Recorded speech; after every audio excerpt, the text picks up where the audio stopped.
ওয়ার্ল্ডমেক নিউজে আপনাদের স্বাগত জানাই। এই মুহূর্তের সবচেয়ে বড় ব্রেকিং নিউজ দিয়ে আমরা শুরু করছি। বিস্তারিত তথ্য জানতে আমাদের সাথেই থাকুন।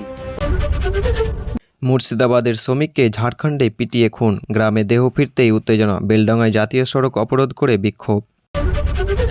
মুকুল রায়ের বিধানসভা পদ খারিজ করায় রায়ের অন্তর্বর্তী স্থগিতাদেশ দিল সুপ্রিম কোর্ট, শুভেন্দু এবং বিধানসভার স্পিকারকে নোটিশ। শান্তি বজায় রাখুন, প্রচারণায় পা দেবেন না, উত্তরবঙ্গ সফরে যাওয়ার আগে বেলডাঙ্গার ঘটনা নিয়ে বার্তা মুখ্যমন্ত্রী মমতার। সংশোধনের আবেদন জানানো সময়সীমা বৃদ্ধি করল কমিশন, ভুল বা আপত্তি থাকলে আবেদন জানানো যাবে 19 তারিখ পর্যন্ত। ভাড়া বাড়িতে বসে ছাপা হতো জাল নোট, রাজপুরে সেই চক্রে হদিশ পেল পুলিশ, গ্রেপ্তার 3। ইডির বিরুদ্ধে তদন্তে স্থগিতাদেশ, ফুটেজ ও নথি সংরক্ষণের নির্দেশ দিয়ে সুপ্রিম কোর্ট বলল দলের কাজকর্মে এজেন্সির হস্তক্ষেপ নয়। নন্দীগ্রামে প্রতি বছর সেবাশয় হবে, সাহস থাকলে আটকান, শুভেন্দুকে চ্যালেঞ্জ অভিষেকের। পুলিশের যুক্তি সঠিক, নবান্নের সামনে নয়, শর্ত দিয়ে বিকল্প জায়গায় ধর্নার নির্দেশ কোর্টের, ডিভিশন বেঞ্চে যাচ্ছে বিজেপি। ফারাক্কার পরে চাকুলিয়া, বিডিও অফিসে এসআইআর নিয়ে ভাঙচুর, জখম হলেন আইসি, থানায় হলো এফআইআর। ইরান থেকে ভারতীয়দের ফেরাতে তৎপর কেন্দ্র, নজরে ইসরায়েলও, কী পরিকল্পনা বিদেশ মন্ত্রকের। বিএমসি নির্বাচনে এগিয়ে বিজেপি জোট, কংগ্রেস ও ঠাকুরের ভাইদের বড় ধাক্কা। নিপা ভাইরাস রুখতে মানতেই হবে এই নিয়ম, কড়া নির্দেশিকা পশ্চিমবঙ্গ সরকারের। পূর্ব যাদবপুরে বিএলওর মৃত্যুতে পুলিশের দ্বারস্থ স্ত্রী, পাশে থাকার আশ্বাস অভিষেকের। অযোগ্য প্রার্থীর করা মামলায় এসএসসি গ্রুপ ডির প্যানেল বাতিল, নথি দেখিয়ে ষড়যন্ত্রের দাবি তৃণমূলের। বাংলায় কথা বলার শাস্তি, এবার যোগীর রাজ্যে খুন সিঙ্গুরে শ্রমিক। এতক্ষণ শুনলেন সংবাদ শিরোনাম, এবার জানাবো বিস্তারিত খবর। মুর্শিদাবাদের বেলডাঙ্গার বাসিন্দা পরিযায়ী শ্রমিক আলাউদ্দিন শেখের মৃত্যু ঘিরে গোটা এলাকা উত্তপ্ত হয়ে উঠেছে। তার দেহ ঝাড়খণ্ডে উদ্ধার হওয়ার খবর পাওয়ার পরে স্থানীয় মানুষজন ক্ষোভে ফেটে পড়েন। সকাল থেকে শিয়ালদা লালগোলা শাখার মহেশপুর স্টেশনের কাছে রেললাইন অবরোধ করে বিক্ষোভ শুরু হয়। রেল লাইনের উপর বাঁশ ফেলে দেওয়া হয়, ফলে একের পর এক লোকাল ও এক্সপ্রেস ট্রেন আটকে যায়। শুধু রেল লাইন নয়, একই সঙ্গে 12 নম্বর জাতীয় সড়ক অবরোধ করা হয়।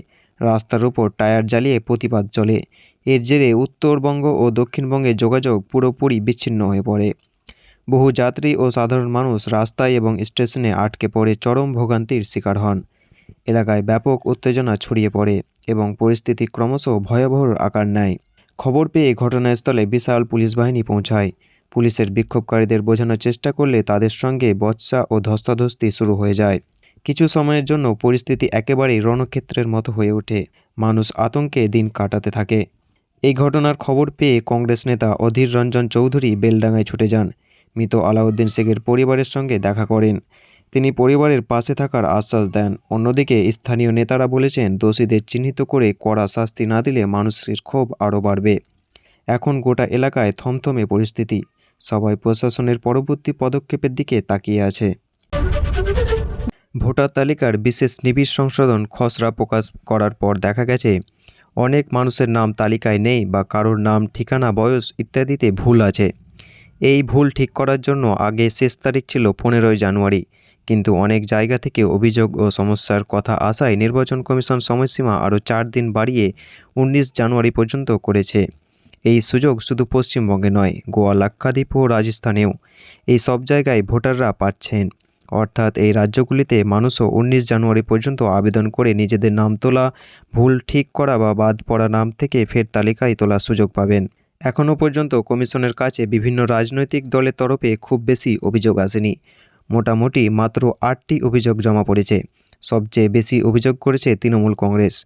তারা জানিয়েছে কয়েকজন ভোটারের নাম খসড়া তালিকা থেকে বাদ পড়ে গেছে। অন্য দলগুলির কিছু কিছু নাম তোলার আবেদন করেছে। নির্বাচন কমিশন জানিয়েছে সব আবেদন ও অভিযোগ ভালো করে যাচাই করা হবে, যেগুলি ঠিক সেগুলি সংশোধন করা হবে।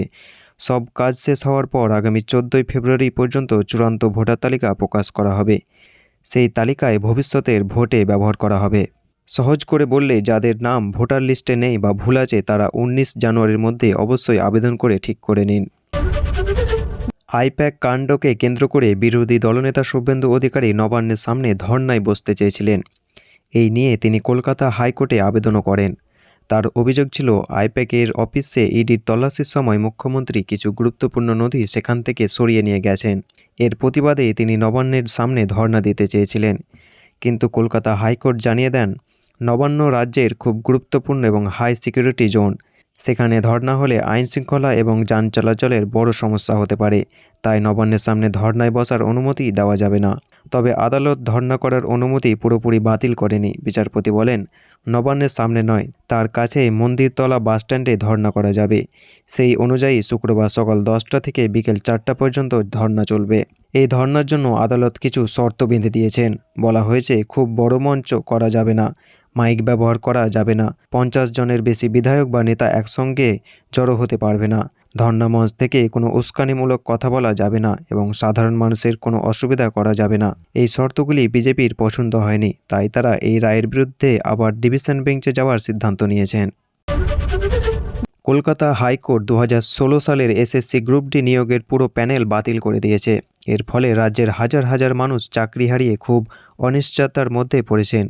কিন্তু তৃণমূল কংগ্রেস প্রশ্ন তুলেছে যে প্রার্থীর মামলার ভিত্তিতে এই রায় হলো, তিনি নিজেই নাকি অযোগ্য। তৃণমূল নেতা কুণাল ঘোষ দাবি করেছেন, লক্ষ্মী টুঙ্গা নামে এক ব্যক্তি এই মামলা করেছেন। এখন দেখা যাচ্ছে সিবিআই যে দাগি বা অযোগ্য প্রার্থীর তালিকা আদালতে জমা দিয়েছে, সেখানে ওই লক্ষ্মী টুঙ্গার নামও আছে। অর্থাৎ যিনি নিজেই দাগি প্রার্থী, তার করা মামলার উপর ভিত্তি করেই পুরো প্যানেল বাতিল হয়ে গেল। কুণাল ঘোষ বলেন, এর পিছনে বড় ষড়যন্ত্র আছে। তার অভিযোগ, বিজেপি ও সিপিএম মিলে এই ঘটনা ঘটিয়েছে। তার কথায় নন্দীগ্রাম থেকে এই দাগি প্রার্থীকে সামনে এনে মামলা করানো হয়েছে, আর সেই মামলাকে হাতিয়ার করে এতজনের চাকরি বাতিল করা হয়েছে। তিনি আরও বলেন, এত বড় সিদ্ধান্ত নেওয়ার আগে পুরো বিষয়টি ভালো করে দেখা দরকার ছিল। তাই তিনি আদালতের কাছে অনুরোধ করেন, এই পুরো বিষয়টা নতুন করে বিচার ও তদন্ত করা হোক। সব মিলিয়ে তৃণমূলের দাবি, ভুল ও ষড়যন্ত্রের ভিত্তিতে হাজার হাজার মানুষের জীবন নষ্ট হয়ে গেল। এতক্ষণ শুনলেন বিস্তারিত সংবাদ। আজকের মতো সংবাদ এখানেই শেষ হলো। ধন্যবাদ।